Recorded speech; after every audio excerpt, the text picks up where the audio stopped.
Hello there, Vic Benedict here. We're playing Ryse, Son of Rome on Legendary difficulty, and this is my no damage, no upgrades guide and walkthrough. We're currently on Chapter 8 of 8. It is the titularly titled Son of Rome. So, the final chapter starts on a Scorpio section, and this Scorpio section is very manageable. It's actually very considerate of the game to always give you targets. They're going to prioritize targets for you with that white arrow, and all you need to do is just shoot the enemy that's highlighted there with that arrow, and then shoot the pots if there's enemies near pots. Go for the archers, and then there's going to be certain times when you're asked to go after war elephants. I've never had the war elephants destroy my session, but I'm sure that they can. So don't worry about the people by the barricade. I think this is the first area over here where a war elephant comes out. And I like this, as opposed to the one in Chapter 6. Here's the war elephant. Just 3 or 4 shots from the Scorpio will take him down. But just keep your eyes always alert for the targets that are highlighted, and if you do that, you won't have any problems. And again, disregard the enemies down and to the left that are running against the barricade. It's just going to distract you too much.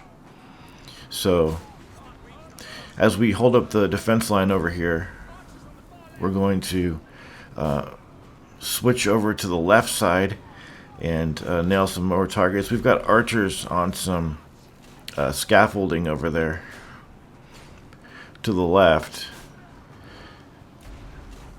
and it will announce the war elephants for you if the icons weren't enough. I'm not sure who it is, but one of your commanders keeps shouting at you to get the elephants quickly. So there's really no excuse not to get them. Not only does he keep shouting that shit, but they're highlighted. Second war elephant comes over to the left. Well, you don't need me to talk about it too much, but what I was going to say a moment ago, though, was I really like the relaxed feeling that this Scorpio section has, as opposed to fending off the barbarians at the end of Chapter 6 in that Scorpio section. I apologize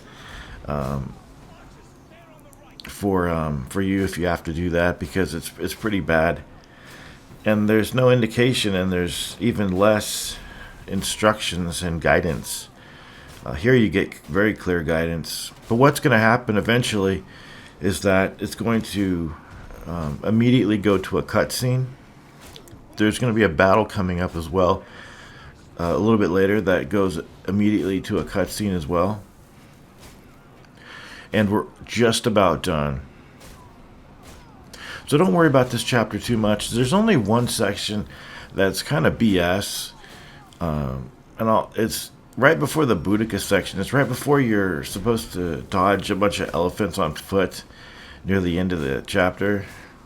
I think that part is harder than the final boss. Anyway, here's the cutscene.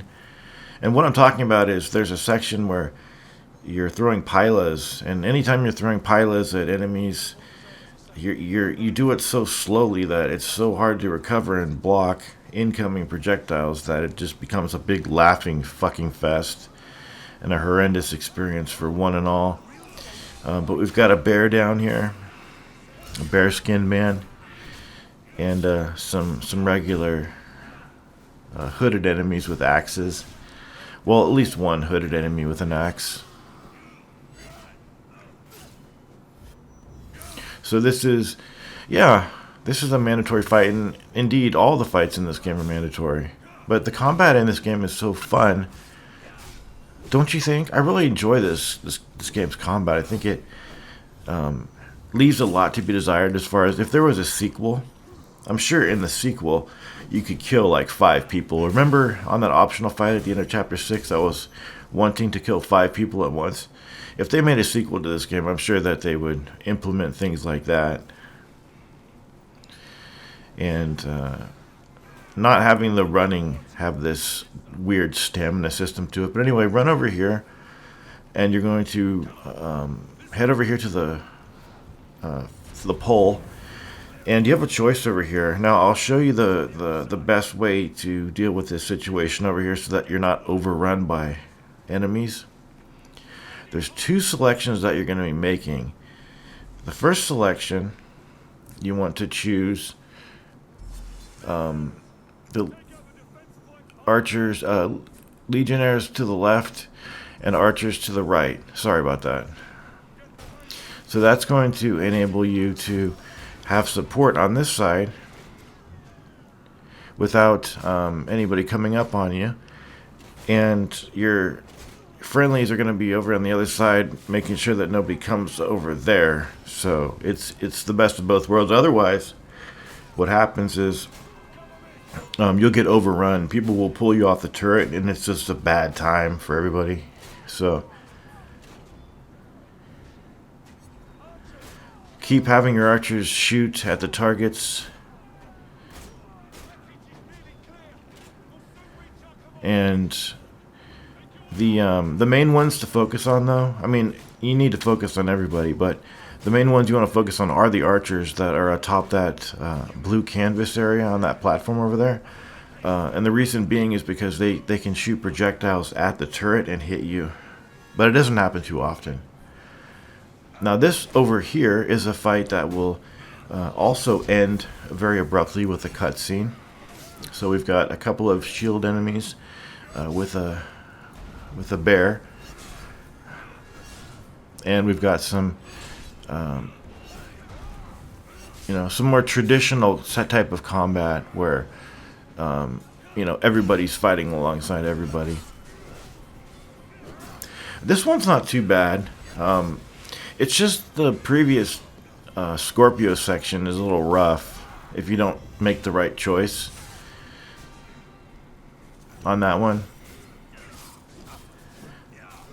So just remember, you want your teammates, when you're on the Scorpio, you want to make sure you have your teammates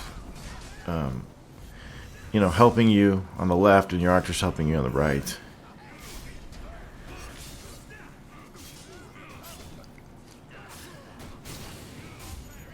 I've thoroughly enjoyed this walkthrough, and I wanted to wish everybody the best on their own campaign. Whether you're just playing it on any other difficulty or you're playing it on, legendary, or if you're trying to do it no damage. There should be a trophy for no damage or an achievement. I think that would be nice. But as we come up here, there's going to be a small area in which we're going to be fighting two waves of enemies. The first wave isn't too bad. The second wave does involve one of those dual-wielding, maraca-wielding enemies over here. I think by now you know of whom I speak. Fortunately for me, my teammates ended up killing that guy, with the long sticks and the punching bags at the end of them. So you've got one teammate down here helping out, and then you've just gotten regular guys, no shields. I think a shield guy will come in, though. What you could do... Did I bring this guy out? I bring that guy out. That's funny. What you could do is get the skull icon over those three enemies. Kill them all at once, so to speak, and then focus. Yeah, see this? The dual wielder's gone, and it's just me and this guy. So second spawn is a dual wielder, and then this shield guy. So when I mention killing, when there's three guys, killing them all, I just mean to kill two and then kill one, since you can't kill all three at once. Okay, so hit the pot there, and then this next section is really fucking bad. It's really bad. And the primary reason that it's god-awful is due to the fact that you throw the pilots so slowly, and also you cannot switch your shoulders, and hope to go behind cover. It's just an ugly situation. Also, I can't help but say how much I hate going up to somewhere and then getting locked into place like happens over here. But the first thing you want to do is throw a pilot at that incendiary barrel. That's going to kill several enemies with a chain reaction hit. But this is really god-awful. Behind me, there's a gate that will open, but you have to first kill all these guys. And do you see where it says fire volley? Well, we've had that the entire game. It's a button that you press to gain assistance from your archers. However, you can only do it so many times. I'm not sure how many times it is, but at some point it'll stop having that and you don't get any more help, so it's kind of frustrating. So you need to find a good spot to stand and keep rolling. The lock on here is just absolutely terrible because it just it just locks on to weird things. Even trying to aim at that incendiary barrel at first, you've got to really fight it, and it's really pathetic. But once all the archers are gone, they're the main threat, guys. They're the main threat. Once everybody's gone, though, this is harder than the final boss. The final boss took me 2 attempts. Phase 2 took 1 attempt. Phase 2 took 2 attempts. I'm sorry. Phase 2, 1 attempt. Phase 1, 2 attempts, because I was learning her attack. But this took me more tries than fucking Boudica. It's ridiculous. But once you do get down here, you need to throw the pilas at the enemies on the gondola across the way, because they're the ones that are draining the Roman morale or health, as you can see. And it's kind of difficult when enemies are overlapping one another.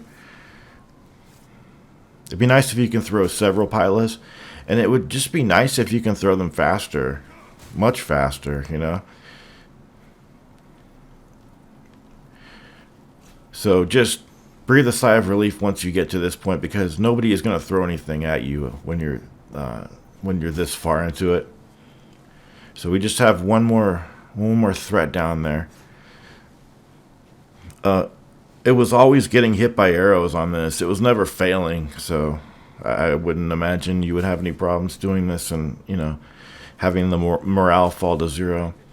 But that's just utter shit, that part. You don't need any of those pilas. I just pick them up out of old habit. And then as we jump down here, we're going to run up to this guy and get stopped in our bloody tracks. I hate that. And then we need to dodge the elephants, the were elephants over here. So I like to roll instead of run, although I do both. But I like to roll because of the... I brought up my HUD there. Roll just to avoid the arrows. I brought up my HUD there to make sure I could actually pull it up and see my health. And then I'll pull it up at the end to make sure that I didn't, get any, small fire chip damage on me. I'll pull it up over here probably. But... getting stomped on the elephant, I think it's instant death, or near about. But as far as getting killed by the fire, I'm not sure. But after you get on that scorpion, it's going to transition into a cutscene, and then you're going to have to run back to Boudica every time. So she's not that bad, actually. She has pretty much the same attacks from before. You need to be aware that the perfect deflect is going to give you the opening that you need to do that, and you're going to have several attempts to nail her, but you notice that she does that 3-hit attack, and then you riposte. But I do believe that when you riposte with the X charge, that deals more damage to her, strangely. And it is unfortunate. There she has that jumping twirl attack. It really is unfortunate. But this is a checkpoint area. She always starts with a double-bladed downward punch at you. And I went in here for Y charge riposte, but I'm telling you, the X riposte works. The X charge riposte works a lot better. She does a flurry attack of 3 hits. And then that's pretty much it. She does like 2 different moves, and that is the game for you. This is the coda, and it is my last opportunity to speak to you. And again, I want to wish everybody the very best for, not just in video games, but in your life. I hope that you're happy, because happiness can mean a lot of things, and it's quite fleeting. And one can be happy one moment and then sad the next, or depressed, or scared. Happiness is very conditional in the human psyche. But I will say that it's cathartic, and you do feel at least some measure of good feeling when you finish this type of a game, after you've imposed restrictions on yourself. I do personally. I'm not sure what will be covered next on the channel, but whatever it is, I hope that it is something that you enjoy. And I do apologize for some of the frame rate dips that have happened in this. I have been recording with Bandicam in 4K, so that's been one of the problems, that we've had some frame rate hitches during the walkthrough. And also the fact that I'm playing at the highest graphical setting, minus super sampling. For some reason, putting super sampling on just tanks the frame rate into like the 30s and 40s, whereas if you put it off, super sampling that is, you can get over 100 frames per second. And I'm only using an RTX 3090, which is it's a decent card, cost enough, but I have the same feeling that other 40 series cards would have the same problem, because it's not that the game's old, it's just that it's not optimized well enough, I don't believe. For those kind of new cards, it's kind of ridiculous that we can't have super sampling on. But at the end here, you're just avenging your family, participating in the QuickTime events. You notice that when this coda began, we were almost out of health. No, we did not take any damage anywhere. That's just how it starts every time. And I believe I will end it here. Sorry to leave you right now, but I will let the rest of the video play out. And thank you very much for all of your participation in the walkthrough, and I hope that it helped you out. Until we see each other next time, please take care.